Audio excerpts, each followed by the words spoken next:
Pagbasa mula sa aklat ni Propeta Ezekiel. Ito ang sinasabi ng Panginoon: Ikaw, tao, ang ginagawa kong bantay ng Israel.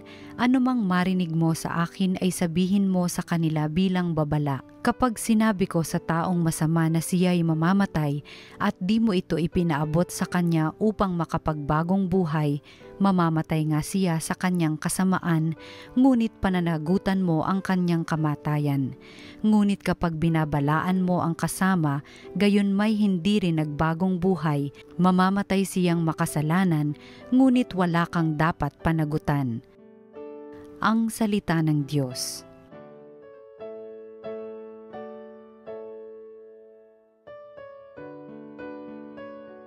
Panginooy inyong dinggin, huwag niyo siyang salungatin. Tayo ay lumapit sa ating Panginoon, siya ay awitan, ating papurihan.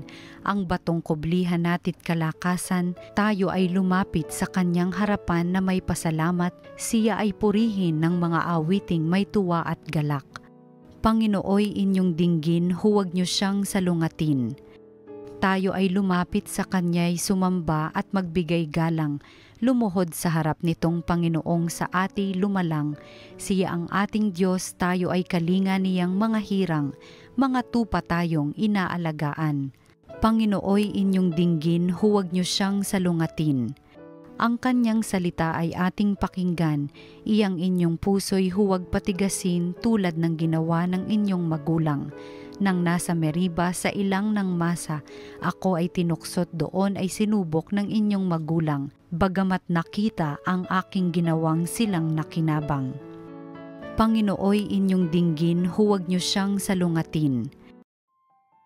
Pagbasa mula sa sulat ni Apostol San Pablo sa mga taga-Roma. Mga kapatid, huwag kayong magkaroon ng sagutin kaninuman, liban sa saguting tayo'y mag-ibigan, sapagkat ang umiibig sa kapwa ay nakatutupad sa kautusan.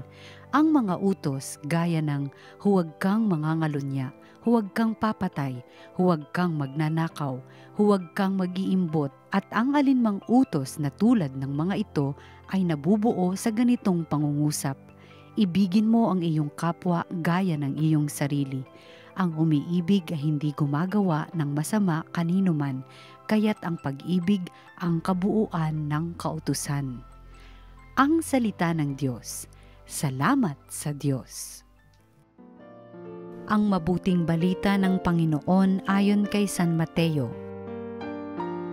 Noong panahong iyon, sinabi ni Jesus sa kanyang mga alagad, kung magkasala sa iyo ang kapatid mo, puntahan mo siya at kausapin ng sarilinan. Kapag nakinig siya sa iyo, ang pagsasama ninyong magkapatid ay napapanauli mo sa dati at napapanumbalik mo siya sa Ama. Ngunit kung hindi siya makinig sa iyo, magsama ka pa ng isa o dalawang tao upang ang lahat ng pinag-usapan ninyo ay mapatunayan ng 2 o 3 saksi. Kung hindi siya makinig sa kanila, sabihin mo ito sa pagtitipon ng simbahan. At kung hindi pa siya makinig sa natitipong simbahan, ituring mo siyang hentil o isang publikano. Sinasabi ko sa inyo, anumang ipagbawal ninyo sa lupa ay ipagbabawal sa langit, at anumang ipahintulot ninyo sa lupa ay ipahihintulot sa langit. Sinasabi ko pa rin sa inyo, kung ang 2 sa inyo dito sa lupa ay magkaisa ng paghingi ng anumang bagay sa inyong panalangin, ipagkakaloob ito sa inyo ng aking Amang nasa langit, sapagkat saan man may 2 o 3 nagkakatipon dahil sa akin, naroon akong kasama nila. Ang mabuting balita ng Panginoon. Pinupuri ka namin, Panginoong Hesukristo.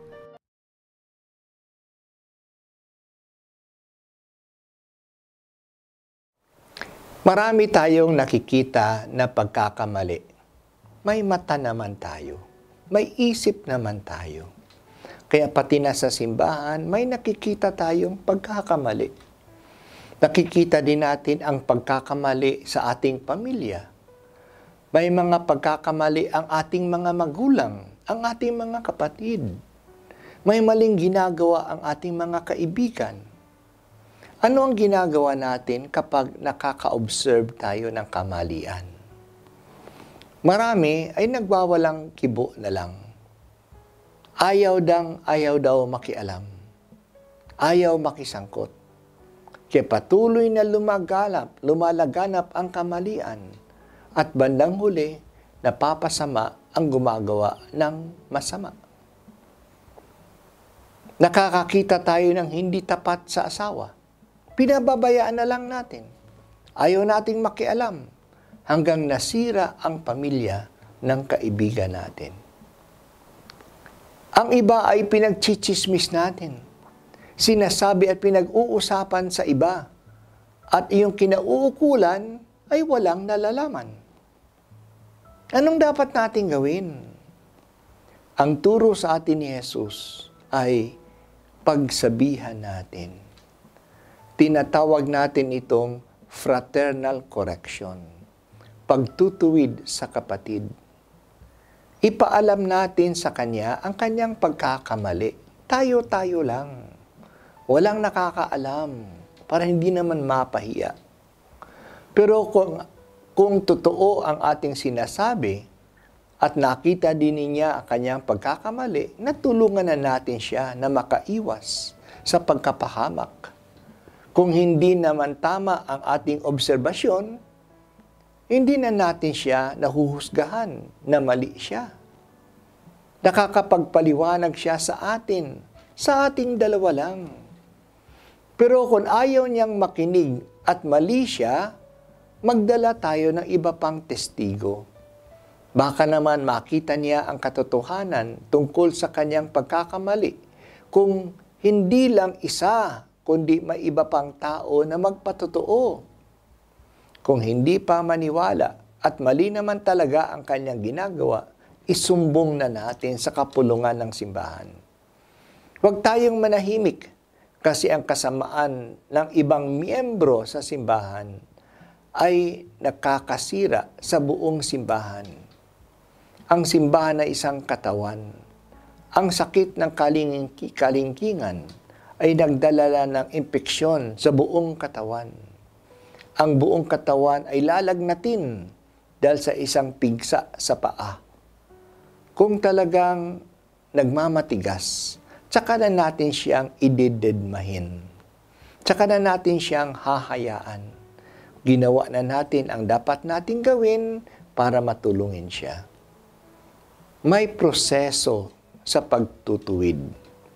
Pero kailangan nating ituwid ang nagkakamali upang hindi kumalat ang mali at matulungan natin ang nagkakamali.